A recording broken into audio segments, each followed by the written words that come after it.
السلام علیکم پیارے دوستو، جنرل ایجوکیشن میں آپ کو خوش آمدید کہتے ہیں۔ چینل کو سبسکرائب کریں اور بیل آئیکن پر پریس کر کے نوٹیفیکیشن بر وقت حاصل کریں۔ آج کا ہمارا موضوع ہے تقسیم بنگال۔ بنگال ایک وسیع و عریض صوبہ تھا۔ اس کے دو حصے تھے، ایک مغربی بنگال جہاں پر ہندوؤں کی اکثریت تھی، اور ایک مشرقی بنگال جہاں پر مسلمانوں کی اکثریت تھی۔ انگریزوں نے اپنے دور حکومت میں مسلمانوں کی وجہ سے اس علاقے کی ترقی پر کوئی خاص توجہ نہیں دی تھی۔ 1853 میں سب سے پہلے سر چارلس گرانٹ نے تقسیم بنگال کی تجویز پیش کی تھی۔ 1872 میں لارڈ کیمبل نے پورے علاقے کا تفصیلی دورہ کیا۔ 1876 میں لارڈ ولیم نے بنگال کے علاقے کو 2 انتظامی یونٹوں میں تقسیم کرنے کی تجویز پیش کی، اور 1899 میں لارڈ کرزن نے ہندوستان کے دورے کے بعد بنگال کو 2 حصوں میں تقسیم کرنے کا جامع منصوبہ وضع کیا۔ اس منصوبے کی حکومتی منظوری کے بعد 16 اکتوبر 1905 کو مشرقی اور مغربی بنگال میں تقسیم کر دیا گیا۔ اب ہم یہ جانتے ہیں کہ تقسیم بنگال کی وجوہات کیا تھیں۔ بنگال آبادی اور رقبے کے لحاظ سے بہت بڑا صوبہ تھا۔ اس کی آبادی تقریباً 8 کروڑ اور رقبہ 1,89,000 مربع کلومیٹر تھا۔ اتنے بڑے صوبے کا انتظام اور انصرام سنبھالنا بہت مشکل تھا۔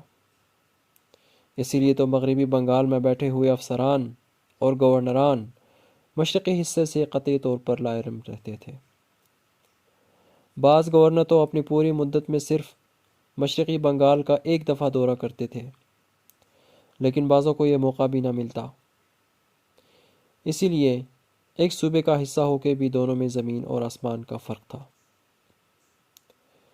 مشرقی بنگال انتظامی مسائل سے بھی دوچار تھا۔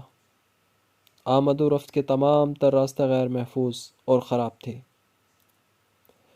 اس علاقے کے لوگوں کی زندگی بالکل غیر محفوظ تھی۔ ڈاکو اکثر راستے میں لوگوں کو لوٹ لیتے تھے۔ اگر کسی افسر کا تبادلہ یہاں ہو جاتا تو وہ اس تبادلے کو اپنے لیے سزا تصور کرتے اور اپنے تبادلے کے پیچھے دوڑ دھوپ کرتے اور علاقے کے مسائل کی طرف بالکل توجہ نہ دیتے تھے۔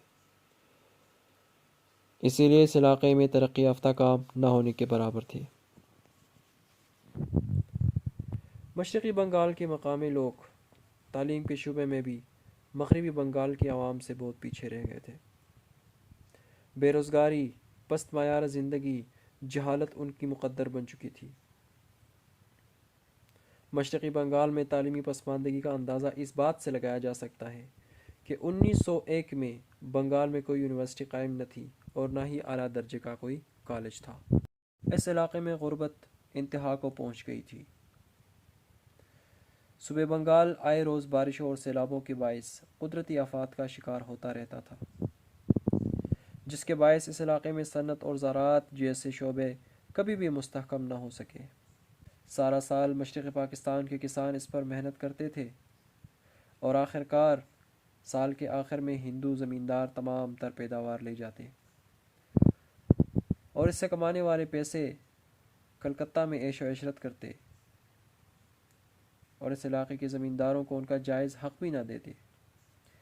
اس لیے اس حصے کے عوام میں مغربی بنگال کے زمینداروں اور سرمایہ داروں کے خلاف نفرت کا شدید احساس موجود تھا۔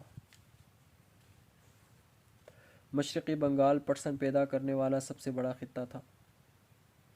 انگریز حاکم اپنے وقت میں اس علاقے کی زراعت سے بے خبر رہے۔ اس طرح پٹسن مشرقی حصے کی پیداوار تھی، لیکن اس کا سارا فائدہ مغربی بنگال کو پہنچتا تھا۔ بنگال کو تقسیم کرنا ناگزیر تھا۔ بالآخر 1905 میں لارڈ کرزن نے یہ فیصلہ کیا کہ صوبہ بنگال کو 2 حصوں میں تقسیم کر دیا جائے۔ صوبہ بنگال میں تقسیم کا منصوبہ برطانوی حکومت کی منظوری کرنے کے لیے بھیجا گیا۔ تاج برطانیہ کی منظوری کے بعد 16 اکتوبر 1905 کو صوبہ بنگال کو 2 حصوں میں تقسیم کر دیا گیا۔ اس کا پہلا حصہ مشرقی بنگال کہلاتا ہے۔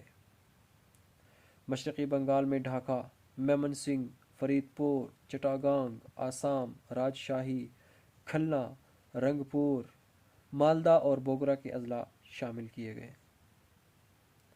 اس صوبے کا صدر مقام ڈھاکہ مقرر ہوا۔